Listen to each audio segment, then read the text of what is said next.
monde, c'est Eve. Bienvenue dans la 7e vidéo du défi Organise ta vie. Si vous venez de tomber sur ma chaîne, je suis une youtubeuse montréalaise et je publie des vidéos d'organisation et de productivité à toutes les semaines et un vlog à tous les samedis. Et le défi Organise ta vie, c'est une série de 10 vidéos pour organiser et ranger sa maison et se sentir vraiment bien chez soi. À tous les 2 jours, je vous propose donc un nouveau projet et vous avez 48 heures pour le réaliser. Et si vous faites le défi depuis le début, depuis la première vidéo, je voulais vous dire un gros bravo, bravo, bravo.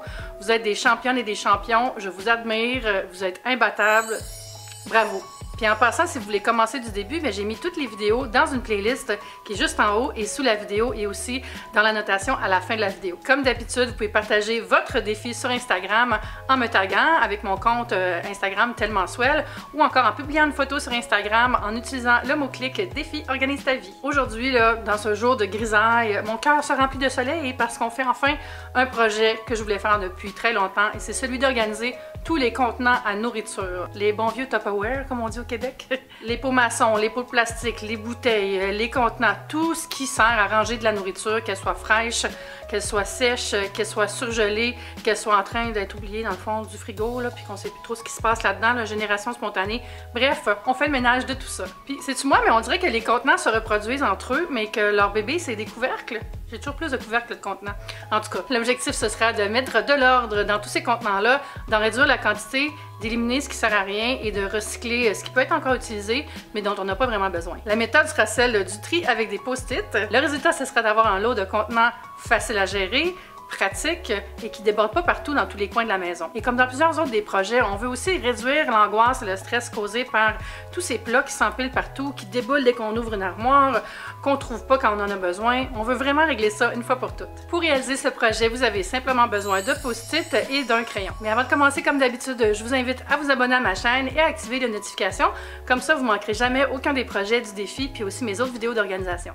Première étape, on rassemble absolument tout ce qu'on a en termes de contenants.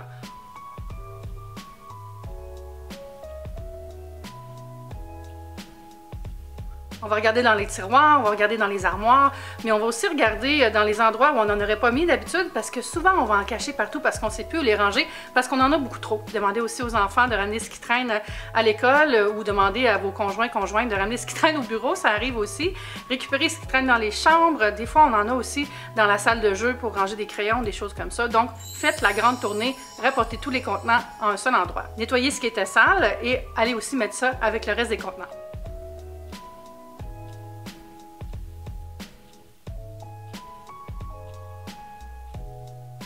Deuxième étape, prenez vos post-it et inscrivez ranger, donner et recycler. Troisième étape, ça va être celle du premier tri. On va pas essayer tout de suite de mettre chaque couvercle avec chaque contenant, mais on va trier tout de suite ce qu'on veut garder et ce qu'on veut donner ou jeter au recyclage. Si on essaie tout de suite d'assembler couvercles et contenants, ça va nous ralentir, donc je préfère faire juste un tri d'intention dès le début. Mettez les contenants qui ont atteint la fin de leur vie utile au recyclage et placez ceux que vous souhaitez donner dans votre boîte de dons. Quatrième étape, c'est là qu'on va décider ce qu'on garde. Donc examinez tous les contenants de votre pile de contenants à conserver, voyez si chaque contenant a son couvercle et faites ce tri. C'est certain que les contenants sans couvercle peuvent aussi être réutilisés, par exemple pour trier des bricolages, organiser un tiroir aussi pour faire des séparateurs. Donc voyez s'il n'y a pas une deuxième vie que vous pourriez donner à ces contenants sans couvercle. La cinquième étape, ça va être l'étape des grandes décisions et je vais vous inviter à vous poser 2 questions.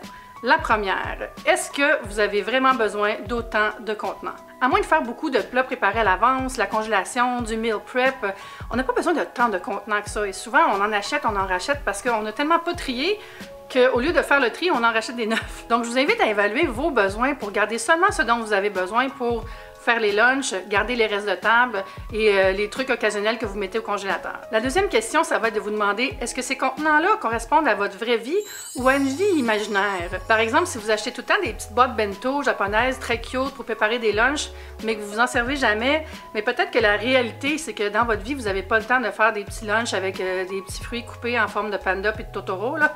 Donc, libérez ces boîtes-là, donnez-les à quelqu'un qui va s'en servir. C'est plus écologique en bout de ligne, puis si vous la voulez de temps en temps, empruntez-la à la personne à qui vous l'aurez donné.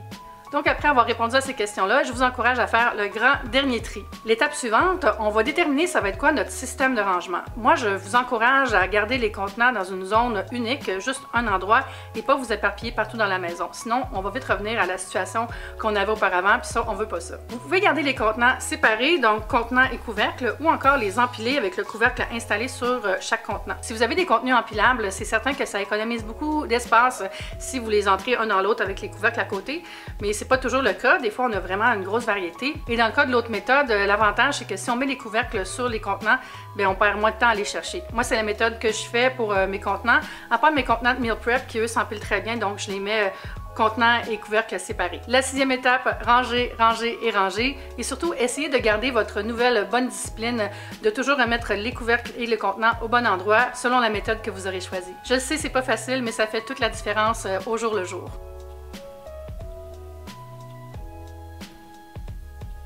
Voilà, c'est fait. Vous avez une belle collection de contenants, bien rangés, bien utiles et surtout complète. N'oubliez pas de partager votre progrès sur Instagram en me taguant avec mon compte de mon blog Telmensuel ou encore en utilisant le mot-clic du défi, Défi Organise ta vie. Puis vous pouvez aussi faire des stories, hein, c'est super le fun, j'aime ça voir avant-après dans des stories. Donc vous avez 48 heures pour faire avancer ce projet, puis n'oubliez pas, à la fin, on se rassemble tous sur ma chaîne pour un grand live, ça va être un samedi, je vous en parle bientôt. D'ici là, bon rangement et portez-vous bien, bye!